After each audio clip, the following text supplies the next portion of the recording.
Can you believe the BMW 1 Series is already in its 4th generation?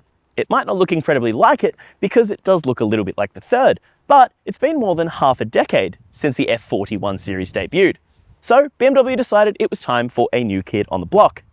Meet the F70. It's just landed here in Australia and it promises a bunch of new gen tech and a better driving experience over its predecessor. So let's find out what's different. The 1 Series isn't much more expensive than before, despite a decent uptick in kit. At $56,500 before on roads for the entry grade 118, it's less than $2,000 more pricey than its predecessor. It's about the price of a Golf GTI or WRX, but trades engine power for brand power. Standard features include the usual expectations from a small premium car: a 10.25-inch multimedia touchscreen and 10.7-inch driver display, wireless phone charging, electric heated seats in BMW's Veganza synthetic leather, adaptive suspension, and plenty of sporty styling thanks to the M Sport Pack. Then there's the M135 X-Drive, the hot hatch of the pair. It starts at $82,500 and comes with extras like a massage seat for the driver, a Harman Kardon sound system, racier styling, and performance goodies like a bigger engine. The M135 is a bit more expensive than before though, by almost $6,000, and comparable rivals like the Audi A3 remain in the mid $70,000 range. Of course, there's more to it than that, so check out the full specs at carsguide.com.au. It's a bit evolution rather than revolution when it comes to styling, because at a glance you might think this is still the 3rd generation or at least a heavy update of it. But one way to tell that it's the 4th generation is that inside the kidney grille there's some new styling, as well as the much sleeker headlights that kind of do away with the BMW circular angel eye motif.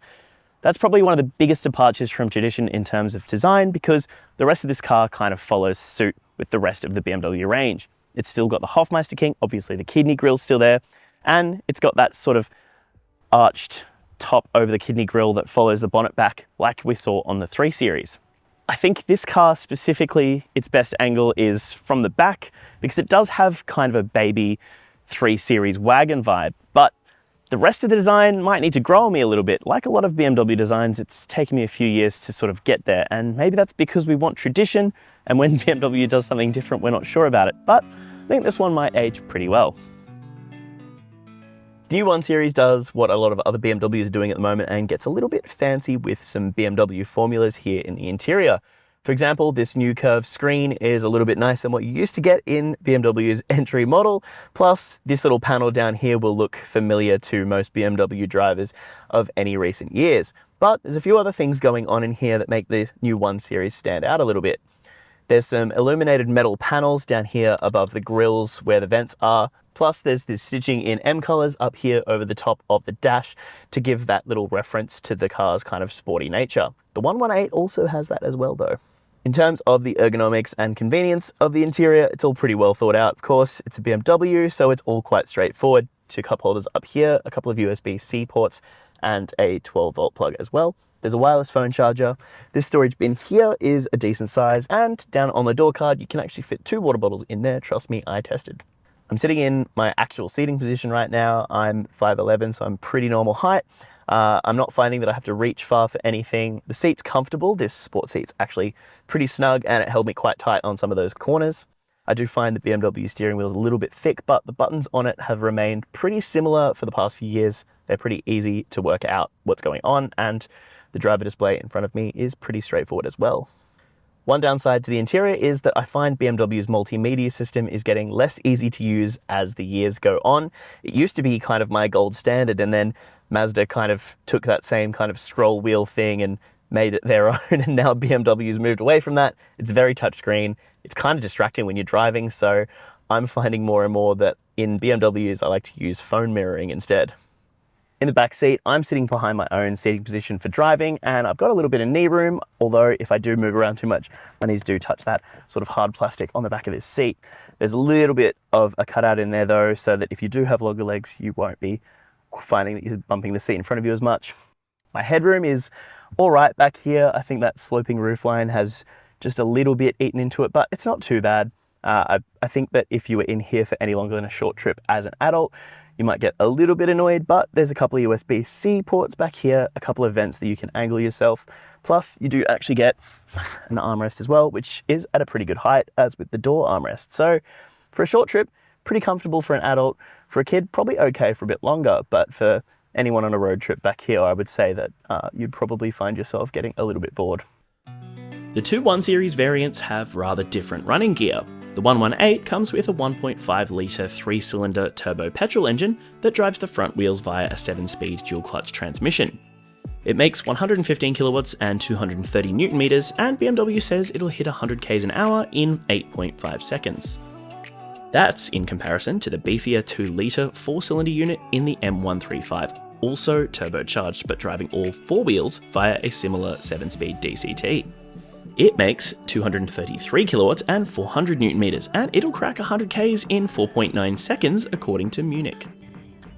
If you're a traditionalist or a BMW purist, you like a rear-wheel drive manual car, obviously you're watching this video, you know that this car's not going to be for you, but you also might not like what I'm about to say, and that is that the M135 is a really engaging driver's car.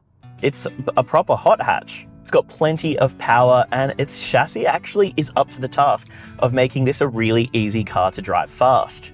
When you've got everything set to sport mode, it's really good at using that low torque band to really get the car moving without needing to rev it out. And you can rev it out, but there's not that much point in doing it in this car. It's at its best when you're in sort of that meteor band in the middle of the range. The chassis and suspension also feel like they've got a pretty good balance between actually being comfortable enough to use as a daily driver, while also being really engaging and holding on in tight, windy roads and really just going exactly where you point the car.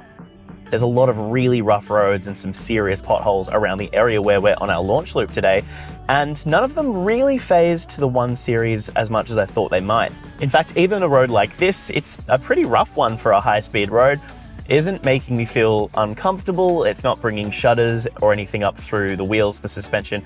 And the steering is similar, even though the steering wheel is a bit thick and it's probably got a little bit of artificial weight in the steering. It feels accurate, and even in tight, windy roads, it's going exactly where I point it. And even though the engine note doesn't sound very BMW, it does sound eager, it's fun, and it's there wanting to have a good time. Now, of course, there's also the entry-grade 118, and that car has the same chassis basically. It's essentially the same car underneath, but it's got a less powerful engine. And you do notice that when you're on the road. It sounds like it's working a bit harder to get up to speed at highway speeds and during overtaking. And I also think I noticed its suspension just letting in a little bit more road noise.